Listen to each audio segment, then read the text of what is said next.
Georgia had a scrimmage this weekend. I'm going to lead right off the bat with the big attention grabber, something that we last spoke about on Thursday, and we didn't really have a lot of clarity. Well, now we do. It turns out that Eric Gilbert, recently transferred to Georgia, is indeed away from the team right now. Now, that's confirmed from Kirby Smart, and so we're going to talk about the ramifications here and the impact and all that. But I just want to clarify something and clarify how on this particular show I choose to deal with this sort of thing, because there's this line in the sand that I won't cross here. It's just my prerogative. Other folks who host other shows can do whatever they want to.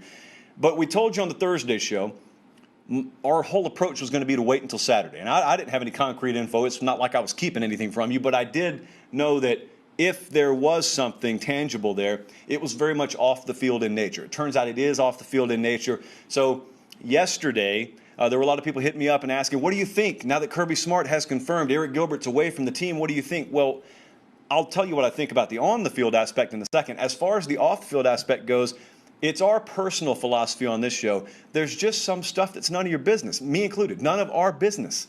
If it doesn't pertain to real college football, if it pertains to just everyday life, it's probably not going to get discussed a whole lot here. And especially if you're a kid, and even though these are scholarship football players who are legal adults, in many cases I still view them as kids, it's not the way we cover it here. So if you want dirt and intel on what someone's going through off the field, probably not the show for you. Now, having said that, Eric Gilbert being away from the program, I went on the Dogs 24/7 board last night. I thought an intervention was needed. I tried my best. It turned into chaos, but I tried my best.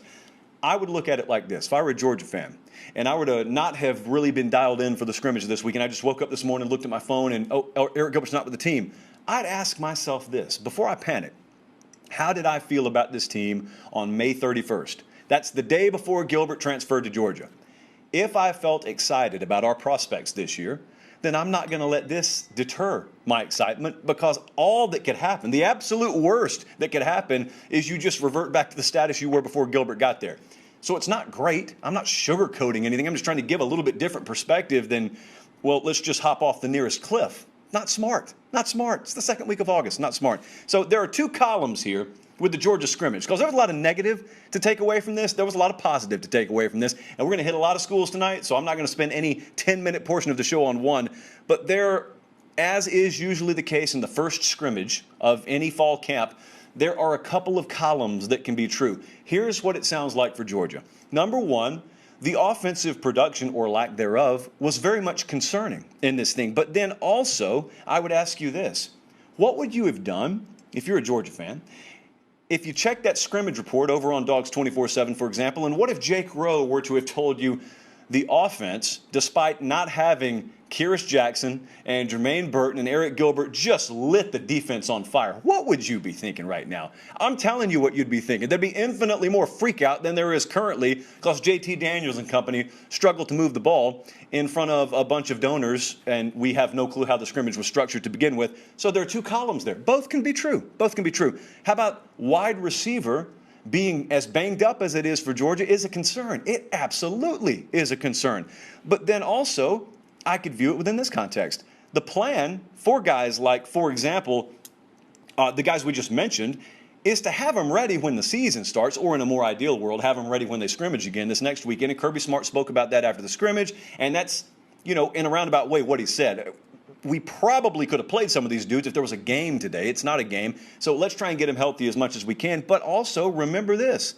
A lot of the biggest names in this sport end up shining as young guys because they get a shot in fall camp. A.D. Mitchell being a classic example right now, getting a shot in fall camp, getting innumerable reps coming his way that maybe otherwise wouldn't have.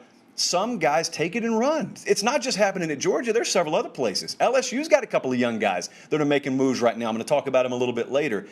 That's football, is what I'm trying to tell you. It's not a video game. It's not Xbox. It's real-life football. Thirdly, JT Daniels didn't stand out, didn't drop a bunch of jaws yesterday.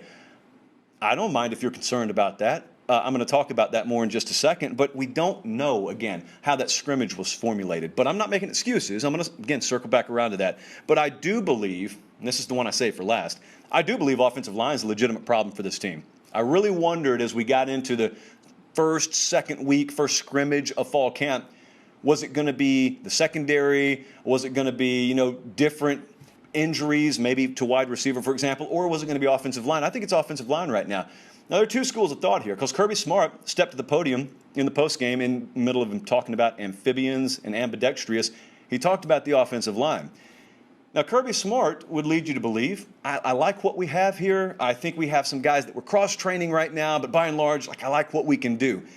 I don't necessarily have that much confidence. I think this is going to be a situation that you have to monitor all year long for Georgia. And right now, Warren Erickson, who was their penciled-in starting center, has missed some time.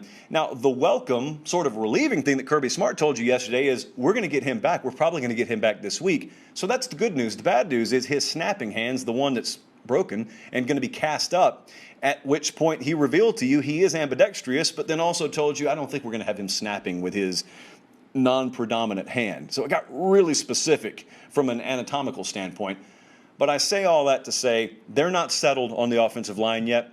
And their biggest challenge will be the first challenge. And so I think we can all put two and two together and realize, there are no flawless teams out there. This is one of the flaws for Georgia right now. But the context is always key, always is in life, always is in football. Go back to JT Daniels. Didn't light the world on fire yesterday. Didn't light the world on fire when he played second half of last year. He was a good quarterback. But here's the context. What are your expectations for JT Daniels? Do you, for instance, bet him to be the Heisman Trophy winner this year? He may disappoint you if that's your expectation. Let me tell you what my expectation for him is. I don't think he's going to be the best quarterback in the country. I think he's going to be the best quarterback overall Kirby Smart's had in his time at Georgia. I think he's going to be good enough to win them games. I think he's going to get them in the right pre-snap look. I think he can make checks. I think that he can make the throws he needs to make. I think he's going to be a good enough decision maker. That's the kind of quarterback I think he is. This is not Trevor Lawrence, or at least that's not what I expect. This is not a Mac Jones type production guy. That's not what I expect. And so when I'm listening to what I hear from JT Daniels, guy may have had an off day yesterday for all I know, or maybe he struggled because he was behind an inferior offensive line in that setting and missed several of his weapons. Whatever the case is, though, I think you're setting yourself up for disappointment only if your expectations are out of whack with what reality is.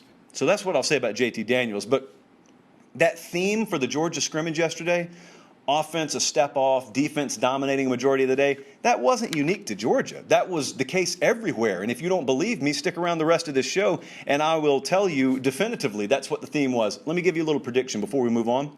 This time, next Sunday, we'll be talking about the second scrimmage Georgia's had. Bold prediction here. The headline that we lead with will be Georgia's offense much improved second scrimmage. Write it down.